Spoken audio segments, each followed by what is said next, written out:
Welcome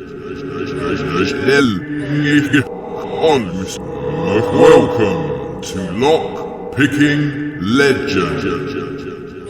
And yes, you are watching Lock Picking Legend. It was just 2 weeks ago that I said we were nearly at 5,000, and as you can see, we are now over 11,000. Hello to all the new subscribers. I hope you enjoyed this video. It's a long form one. I know most of the subscribers have come from the shorts, but you might enjoy a bit of this. We do have a laugh here as well. Whoa, there you go. We got another one. Anyway, let's get into the lock picking. Here we go then. We've got an Abbas padlock. There's a key, kind of pretty acceptable bitting. Bitting is the cutting of the key if you're a beginner. This is not a small format interchangeable core, but it is an interchangeable core. Intermission.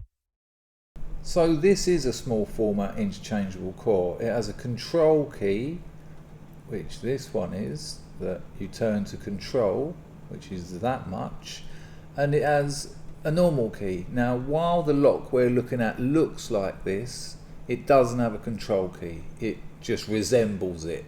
So the Abbas lock I'm picking is not a small format interchangeable core. If anyone thinks I've got that wrong, let me know, but you know, it's just a similar looking, and it is an interchangeable core, but it doesn't have all this control arc. Let's get back to the picking, please. It's patented. So tension tool, basic tension tool, always been my favourite. This is how I approach a lock. Go in, and I just am feeling to get my camera focused, feeling for binding pins. Is there any pins that are giving me resistance, the most resistance? And that one was it. If they're springy, they're not binding, they're not being held between the core and the housing.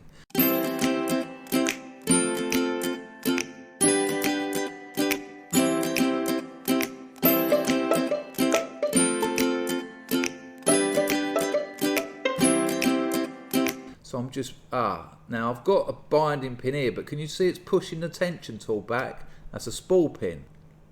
And so I'll link to the top right of this video, I'll link you to a video that shows you all about spool pins, because I think I've got another one here. Yep. To pick a spool pin, you keep pushing it with the pick, but there you go, it's happening again. This is full of spools. But, you know, don't let them scare you. You maintain the picking pressure, gently release tension that's being pushed back against you, like this one. See the tension tool coming up? Gently, gently, gently, gently, little bit more. Bosh, got it. Now in doing so, other pins drop down. So I go back to the back of the lock, check.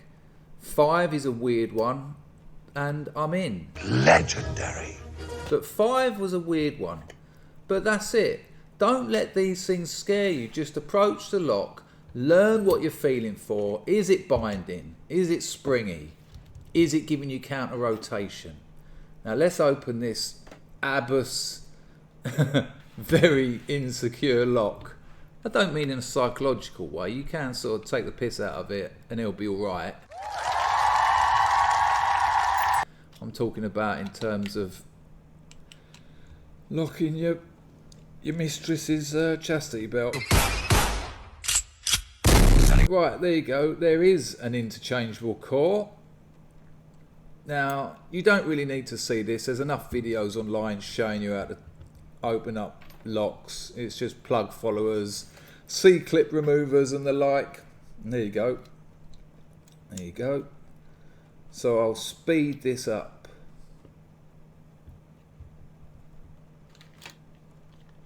I haven't sped it up much, have I? I just thought, you know, I do like beginners to learn things. This is called a plug follower. That thing that I keep calling the core is also known, some people call cores plugs. Some people call plugs cores. I don't know why, probably a dialect thing. So you put the working key in, because that's going to keep all your driver pins in. Your driver pins are the ones at the top of the lock. The key pins are the ones that the key touches. Did you see that little retaining thing there. So I just pop that down. I don't know what it's called. Retaining, I think it's called a retaining thing. Someone in the comments will let you know. And then the follower goes in and follows the plug out. That came off. That's called it's called a shanty barbecue. A shanty barbecue, that's what it's called. No. So there we go. There's me pins that you see jump around as I take the key out. And so I just pour those out. In 1, standard key pin. In 2, it's a holiday in Spain. In 3, it's a speedboat you never wanted. In 4, me hoping that people who watch this channel remember Bullseye on Sunday night, Light Entertainment Classic. And in every red segment, we've got some super prizes. In 1, a quartz washing machine. In 2, a pair of binoculars. In 3, it's a novelty, a Mickey Mouse telephone. In 4, an electric deep fat fryer. In 5, an ornamental cut glass ship in a bottle. In 5, another standard pin. So all the key pins are just standard pins.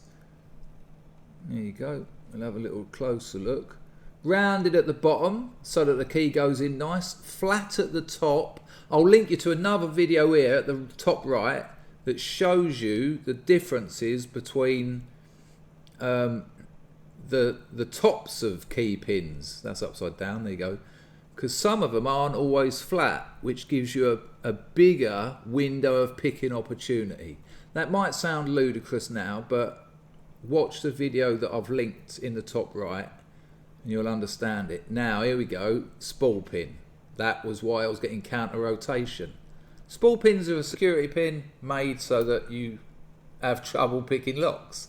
Another spool pin. I'm interested to see what we've got in 5 because it wasn't quite counter rotation, but let's have a look. It ain't this one. I don't think so anyway. No, just another spool.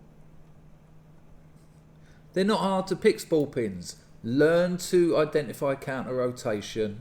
What is this? Here we go. Ah, so it's like a kind of like a serrated barrel. So those serrations, they make you think you've got it set, and that's what I did. I thought I had it set. I fell for it. But that doesn't make you a bad lock picker. It done its job. But when the lock didn't open, I knew I had to get back to it and sort it out a bit. There's the Bible. That's called a Bible, by the way. If anyone in the comments knows why, I would really like to know. I haven't got a clue why it's called the Bible. I'm not even going to risk making any jokes, but there you go. You can see where all the driver pins go. You get the idea of that lock.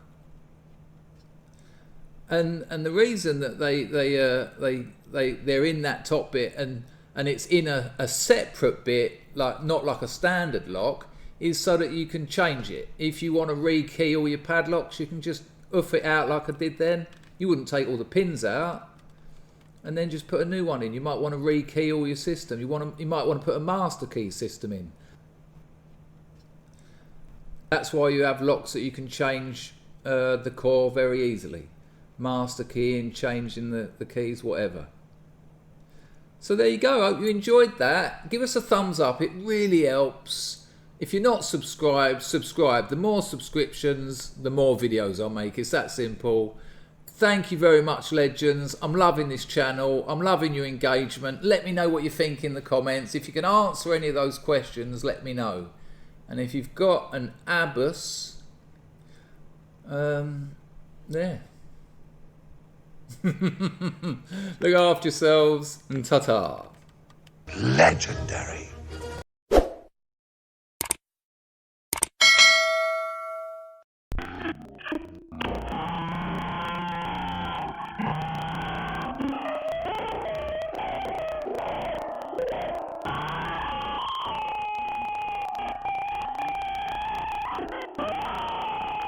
No.